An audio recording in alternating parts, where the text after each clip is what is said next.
Amen. Je vais vous demander de vous asseoir. Nous allons passer un autre temps. Nous avons l'honneur et le privilège d'avoir la présence de l'apôtre. Est-ce qu'on peut encore applaudir le Seigneur pour l'apôtre?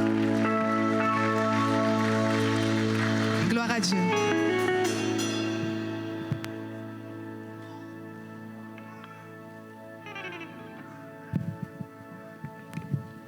Alléluia. Bonjour.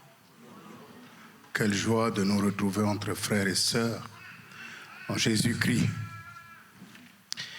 Je suis Nicolas Guéré Koyame Bangou.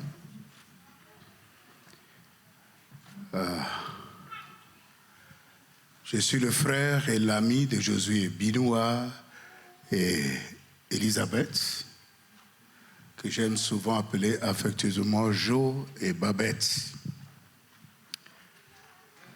Nous avons passé des moments ensemble en Centrafrique, dans le ministère, et nous avons gardé de très bons souvenirs du temps que nous avons passé. J'avais amené Josué Binoua dans mon village, au moment où il devait être connu de par son appel, en créant l'ambassade chrétienne. Et nous avons beaucoup de souvenirs que je ne pourrais pas avoir le temps d'étaler ici. Et pendant que j'étais arrivé le 11 septembre pour aller faire mon bilan de santé à Lille, c'est lui qui avait reçu la primeur de l'information de mon arrivée en France. Il n'était pas ici, sur Paris. Et je lui ai laissé un message sur répondeur. Et dès qu'il était rentré de Martinique, comme il a dit, il s'est empressé à me dire « Mais tu viendras dans mon église ». J'ai accepté cette invitation. C'est depuis hier que je suis arrivé sur Paris. J'ai une femme qui s'appelle Philomène. J'ai 8 enfants et 5 petits-fils. Celui qui vient de prier pour les nouveaux baptisés, c'est mon deuxième enfant. Sa grande sœur est partie auprès du Seigneur. Et Béranger, qui a été le premier à faire la prière ici, aussi avec les nouveaux baptisés, c'est mon neveu. C'est le fils à ma sœur cadette qui vient de repartir aussi auprès du Seigneur. Et j'ai jugé utile de venir passer 2 nuits avec lui pour un temps de consolation et d'encouragement aussi. J'ai été président de l'Alliance des évangéliques en Centrafrique, le regroupement des protestants évangéliques, toutes les églises protestantes et évangéliques, pendant 10 ans. Et je suis président aussi de ma dénomination qui fait 700 églises locales créées en 1927 par la mission pentecôtiste suisse. Je dirige une église à Bangui. Notre dénomination s'appelle Union des églises évangéliques Elim. Et donc, je dirige une église à Bangui, une église d'environ 1500 membres. Voilà. Nous sommes dans une période pour les églises, pas seulement en Europe ou en France, mais aussi en Afrique. Nous allons vers la fin de l'année et on entend parler de jeûne et prière, jeûne et prière, jeûne et prière. C'est pendant mon séjour à Lille que j'ai eu un sujet. La nuit, je réfléchissais. Parce que dans l'église que j'ai eu à fréquenter pendant 2 semaines, on a annoncé aussi un temps de jeûne, enfin 40 jours de jeûne. Et quand Josué me parlait, il a parlé de 40 jours de jeûne, annoncé par JCC, et puis Je vais peut-être vous surprendre ou nous surprendre avec un sujet.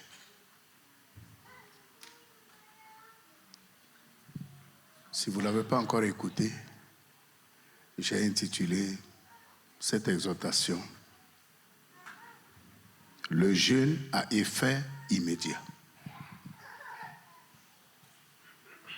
Le jeûne à effet immédiat. Est-ce que quelqu'un est en période de jeûne et qui voudrait que, en clôturant ce temps de jeûne, que quelque chose se passe dans sa vie? Amen. Mais si c'est ça, il y a 2 conditions à remplir. Et ces conditions se trouvent dans la parole de Dieu. La première condition se trouve dans le psaume, chapitre 66, verset 18. Et je pourrais lire jusqu'au verset 20. Le psaume chapitre 66, verset 18 nous dit, et ça dit, c'est David qui a eu à affronter tous les problèmes, je peux dire, j'exagère pour dire, tous les problèmes du monde, tous les problèmes de la vie. C'est David qui dit, si j'avais conçu l'iniquité dans mon cœur, le Seigneur ne m'aurait pas exaucé. Et il continue, mais Dieu m'a exaucé, il a été attentif à la voix de ma prière. Béni soit Dieu qui n'a pas rejeté ma prière et qui ne m'a pas retiré sa bonté. Voilà la première parole de reconnaissance. Béni soit Dieu. Et on ne peut pas dire cette parole sans l'accompagner par un acte et par un geste. Ouais, je suis pasteur, quand je me trouve dans une assemblée, mes yeux observent. Si je vous frisse, je vous demande pardon parce que, bon, c'est quand même mon ministère, c'est mon devoir. J'ai regardé tout à l'heure, les gens donnaient des offrandes pour ceux qui ont communiqué leur numéro, ou bien je voyais, on relevait les numéros et l'engagement des gens. Pour ceux-là, je ne peux pas porter un jugement, je ne sais pas qu'est-ce qu'ils ont communiqué. Mais j'ai vu des gens aussi donner en liquide.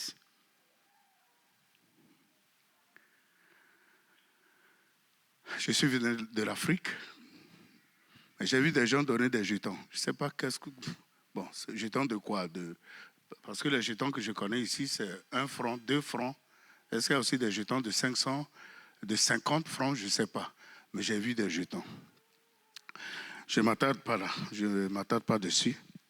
Si j'avais conçu l'iniquité dans mon cœur, le Seigneur ne m'aurait pas exaucé. Le jeûne est devenu une mode. Vous voyez, chez nous en Afrique et en Centrafrique, vous trouverez quelqu'un, vous voulez lui tendre un verre, il me dit, je suis en moment. L'expression, c'est moment. Ça veut dire que j'observe un moment de jeûne. Je dis, c'est devenu une mode. C'est devenu une... Est-ce qu'on veut se vanter de dire que je suis capable de faire le jeûne? Esther, 3 jours, à sec. Et lorsque les gens sortent de ce moment-là, ils veulent prouver à tout le monde qu'ils savent jeûner. Jeûne aussi de 21 jours. On dit jeûne Daniel. Tous les noms sont donnés à ces différents types de jeûnes. Mais ressortir, qu'est-ce que ça donne?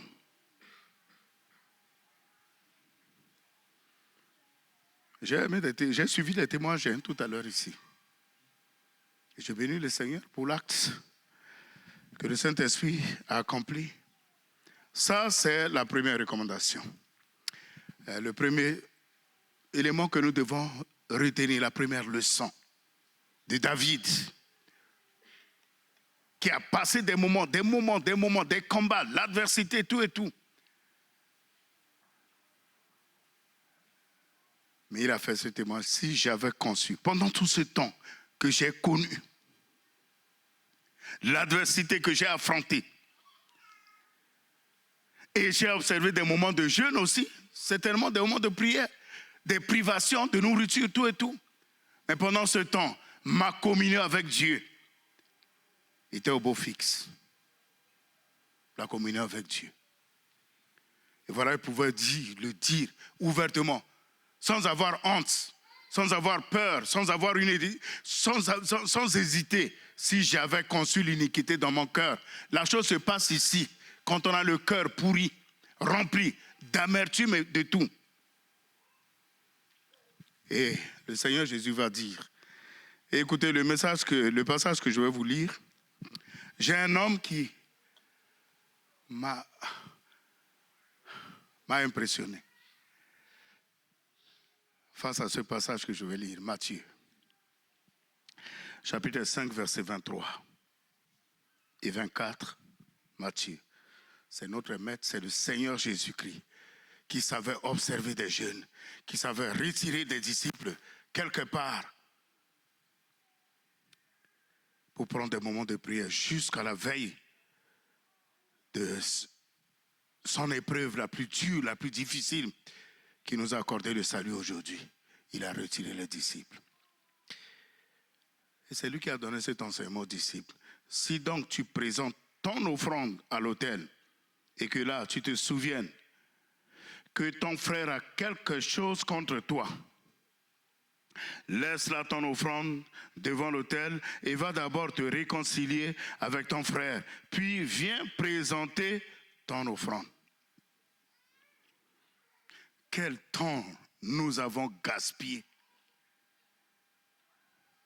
en demeurant dans l'incrédulité, dans l'endurcissement.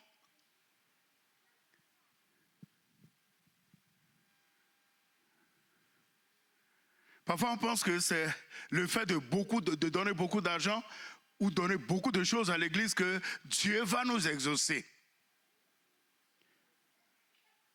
Parfois, on est dans le jeûne, mais pourtant, on a gardé d'ordre contre quelqu'un. Ou bien on a eu des pépins avec quelqu'un, ou quelqu'un nous a offensés.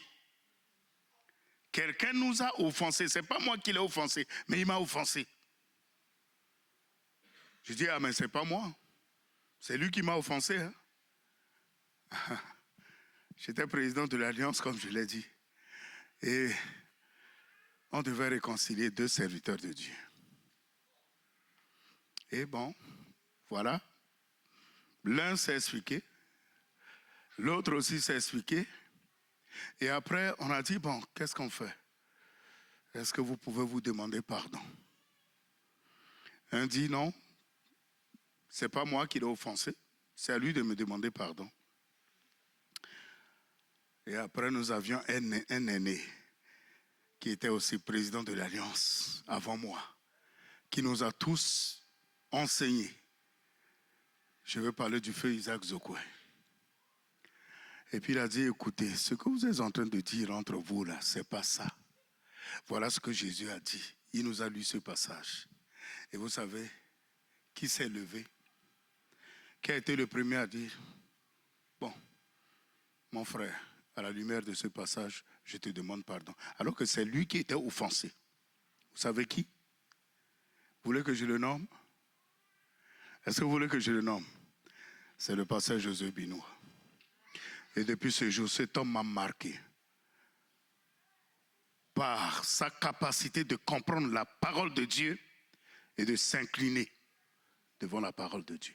Est-ce qu'il y a quelqu'un aujourd'hui qui se dit disciple du pasteur Josué Binois et qui peut s'engager aujourd'hui à dire « Je veux suivre cet homme ». Ça sert à quoi? Demander pardon à quelqu'un, à un frère. Que de gaspiller tout son temps. Jésus a dit, hein, tu as déjà une offrande que tu veux apporter. Tu as apporté l'offrande. Mais voilà que tu te rends compte que tu avais eu un échange avec quelqu'un, ou bien quelqu'un t'a provoqué. Ce n'était pas toi.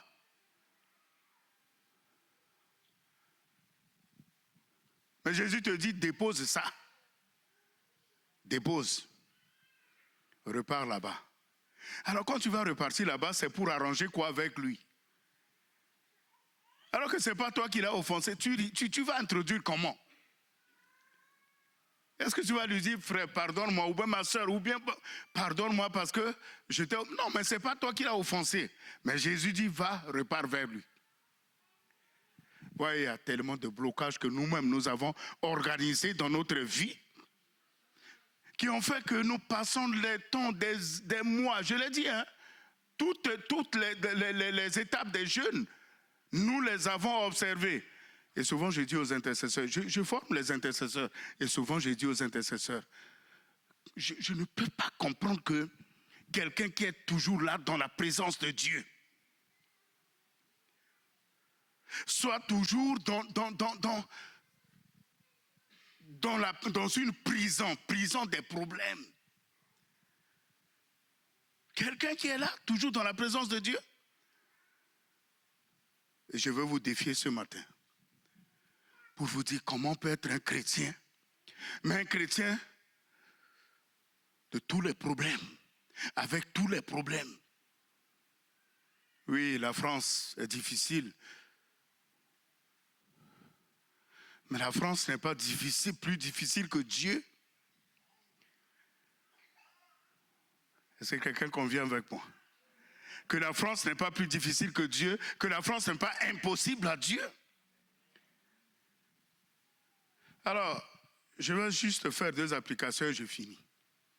La première application, c'est Anne. Vous allez lire ça à la maison, 1 Samuel chapitre 1. Vous allez lire l'histoire de Anne. Aimée d'un homme, mais pas d'enfant. N'avait qu'une coépouse. Pour ne pas dire une rivale.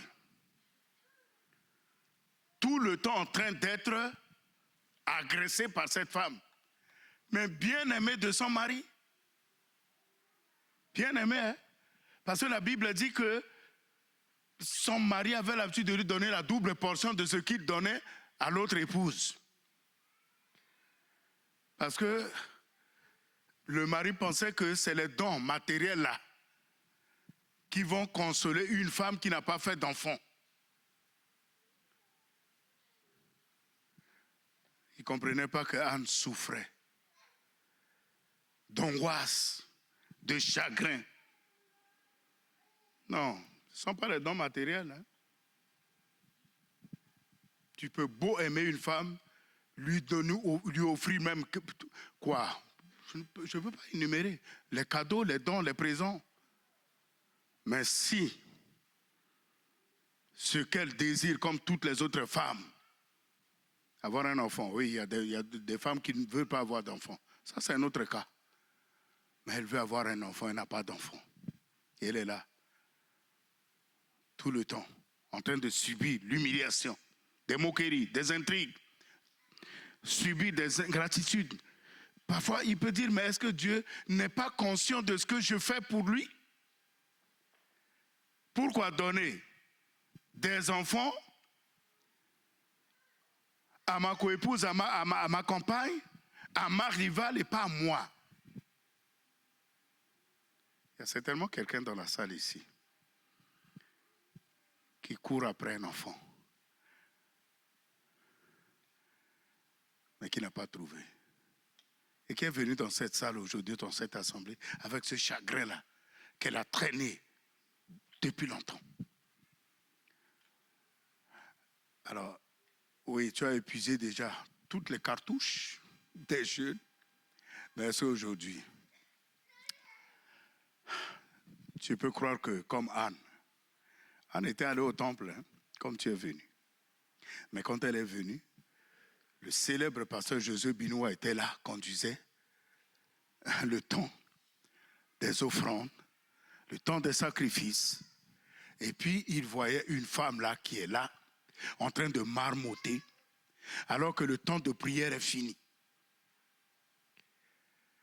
Mais elle était toujours là. Nous aussi, on n'est pas. Non, nous sommes des hommes. Nous avons nos limites, nos faiblesses. On peut parfois se tromper de jugement sur les chrétiens. Et ça a été le cas de Samuel, qui s'est trompé du jugement, d'Élie, je m'excuse, le sacrificateur Élie, qui s'est trompé de jugement, qui dit à cette femme, mais jusqu'à quand tu vas continuer à t'enivrer? Ah, il est allé toucher le fond de l'amertume de cette femme. Anne va lui dire, oh grand serviteur de Dieu, ta servante n'est pas ivre. Et si elle est ivre d'amertume, de chagrin, de moquerie.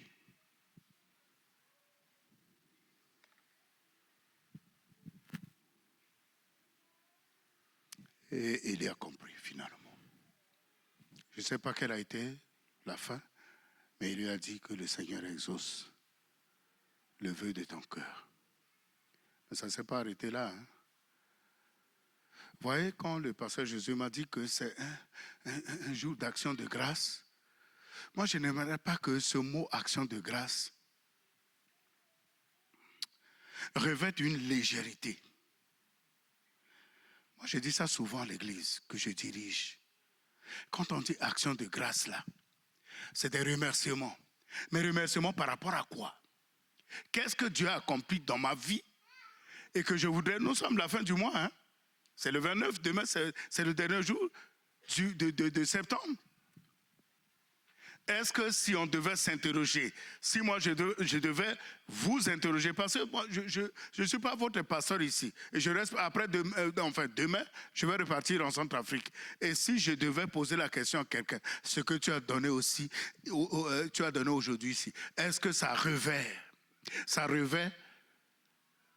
vraiment la valeur d'une action de grâce? Vous allez lire la suite, hein, le passage de 1 Samuel. Dieu a donné la grossesse à Anne. Dieu a donné un enfant à Anne. Anne a dit, je n'irai pas au temple jusqu'à ce que cet enfant soit sevré et je vais le donner à Dieu. Qui peut faire ça? L'unique, hein, ce que tu attendais de Dieu des années. Et voilà que tu portes un enfant dans tes bras, tu dis, je vais le lever. Quand je vais le sevrer, je vais aller l'abandonner là-bas à Dieu. Alors, je veux défier quelqu'un.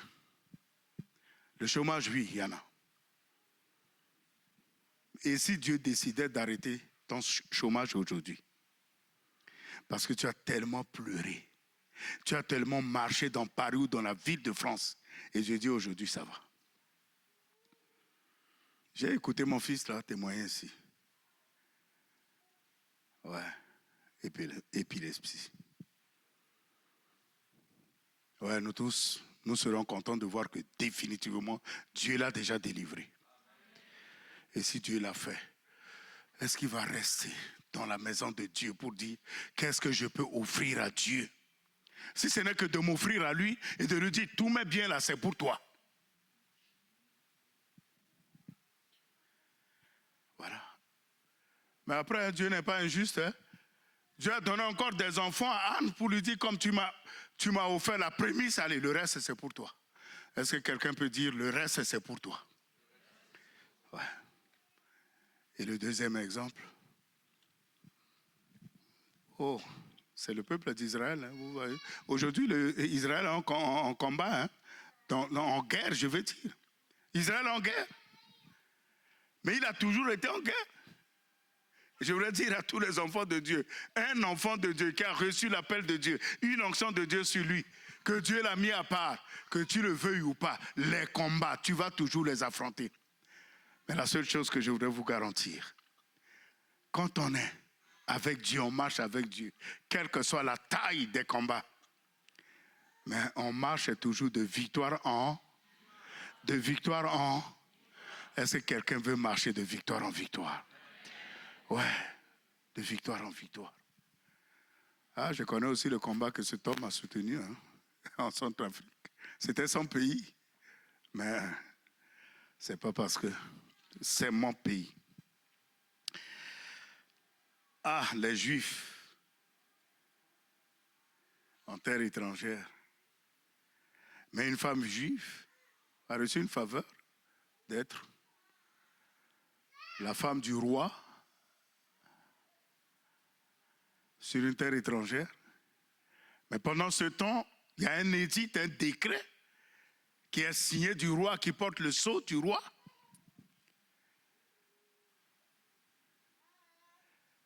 Les Juifs étaient exposés à l'extermination. Et il fallait un Mardochée courageux. Mais quelqu'un qui est conscient, qui est convaincu de l'appel de Dieu sur ce peuple-là. Et un Mardochée qui vient, qui viole toutes les lois, qui va à l'entrée de la royauté là-bas pour dire au peuple juif, pour dire aux gens, je veux rencontrer ma nièce Esther. Esther dit, mais tu exposes ma vie. Je résume, hein, tu exposes ma vie.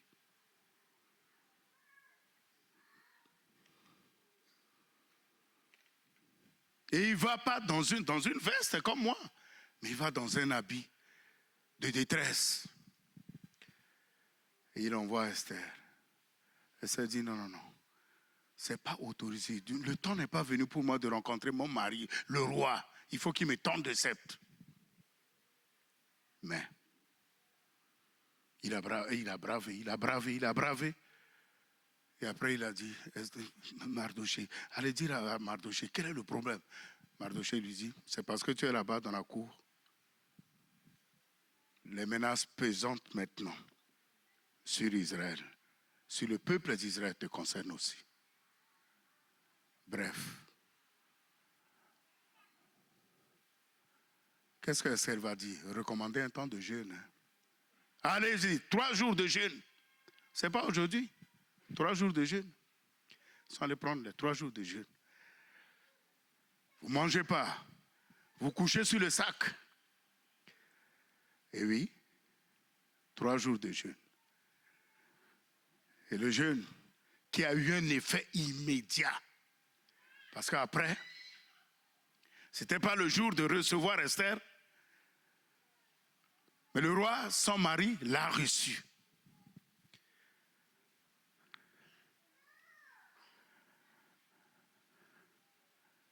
J'ai prêché dans une église à Lille. Et puis le lendemain, une femme m'a appelé. Une sœur qui est membre de l'église m'a appelé pour dire, papa, tu nous as défiés hier et aujourd'hui j'ai vu le résultat. J'ai un dossier que j'ai introduit. À chaque fois que j'allais, on me disait telle pièce manque, telle pièce manque. Mais aujourd'hui, quand je suis allé, on ne m'a plus demandé de pièces. Et automatiquement, le dossier a été retenu. Et on m'a dit, vous pouvez commencer. Esther.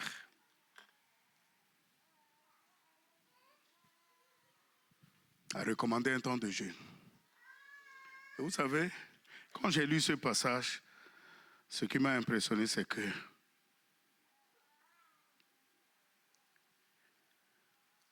la Bible nous dit, faites connaître vos besoins à Dieu par des prières et des supplications. Ce n'est pas mauvais quand on prie, quand on supplie le Seigneur. Mais il faut quelque part qu'on croit que ce Dieu-là que je prie, il répond aux prières. Ouais, il ne peut pas me donner des oreilles pour entendre et lui ne pas entendre aussi ce que je lui dis.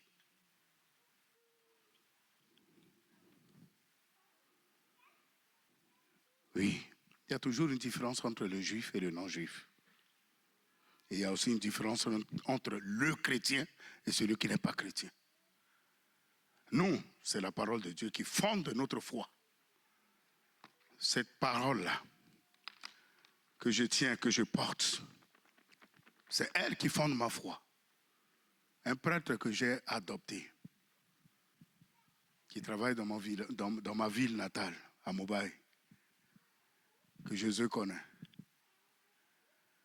Il a admis une formation au Portugal. Avant de partir, il est venu. Il dit, papa, je viens demander quel est votre secret. Je connais votre combat dans ce pays-là. Et tout à l'heure, dernièrement, vous êtes allé jusqu'à Mingala, où tout le monde disait, non, on va vous assassiner là-bas. Vous y êtes allé. Je lui ai dit, mon secret, c'est la parole de Dieu et la foi en la parole de Dieu. C'est vrai, vous êtes très occupés ici en France. Le matin, même avant le matin, on est déjà parti au travail. Alors on revient, on n'a que 1 heure de temps, 2 heures de temps. Mon fils était en train de me dire, oui, j'ai obtenu déjà ma réservation, je vais quitter à telle heure, j'arrive à Toulouse, je n'ai que quelques minutes pour aller au boulot. Quelques minutes pour aller au boulot. Mais vous souffrez ici, hein? Ouais, souvent quand les gens là-bas disent ils sont gâtés, alors on va demander à Armel, c'est son prénom, Armel de nous envoyer de là. Je dis, vous croyez qu'il a beaucoup d'argent là-bas?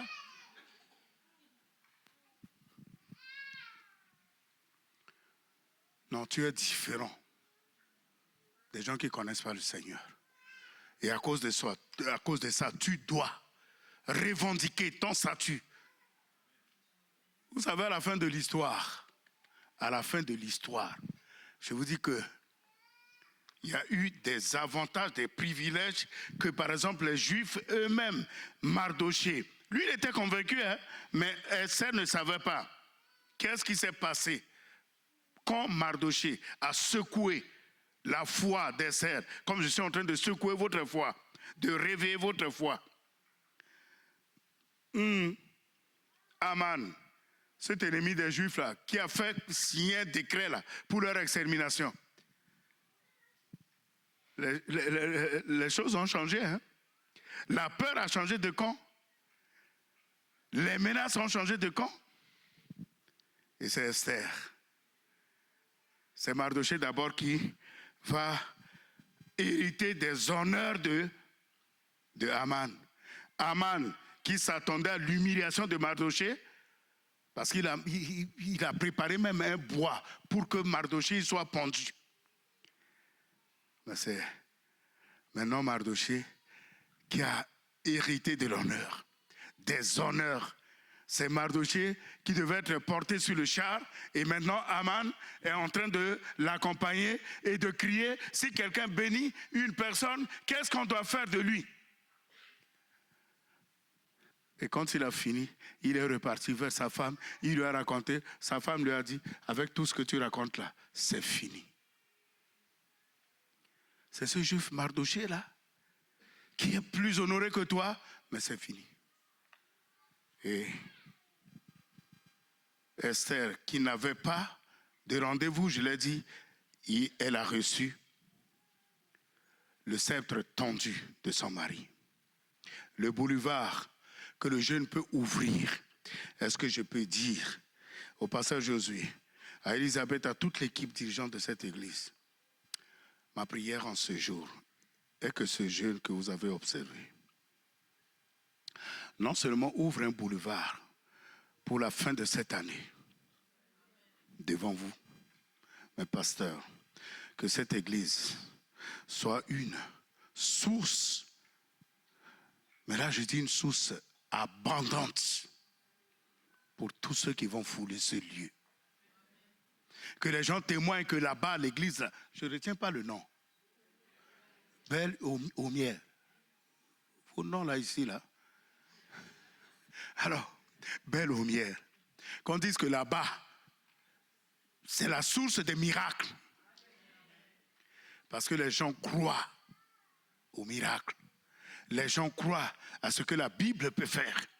Alors, voilà. Déshonneur pour Mardoché, déshonneur pour son ennemi Amon, honneur pour Esther, rencontre de Mardoché même avec le roi. Je l'ai dit, sceptre tendu à Esther, la pendaison de l'ennemi de Haman et la publication d'un autre édit en faveur des Juifs pour dire attention, ce peuple-là, il est mis à part. On ne touche pas à lui. Oui, loin de Dieu. Le jeûne a effet. Le jeûne a effet. Moi, je dis souvent aux chrétiens de l'église que je dirige, je dis souvent à mes pasteurs que je dirige, moi, je ne gaspille pas mon temps. Quand je m'engage, je décide d'apprendre le jeûne aujourd'hui, le diable doit trembler. Les démons doivent trembler. Alors, si vous permettez, je vous mets debout.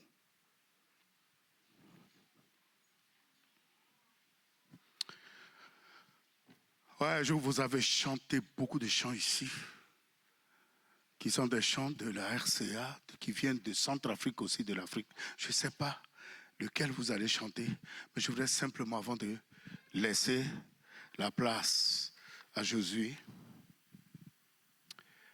que nous puissions fermer un instant nos yeux.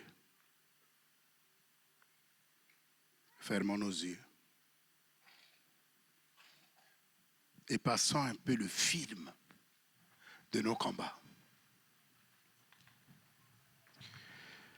qui sont restés sans solution. Passons un peu le film de tous les moments de prière, de jeûne que nous avons observés et qui n'ont pas eu d'effet. Et disons au Seigneur, ça suffit. Ça suffit.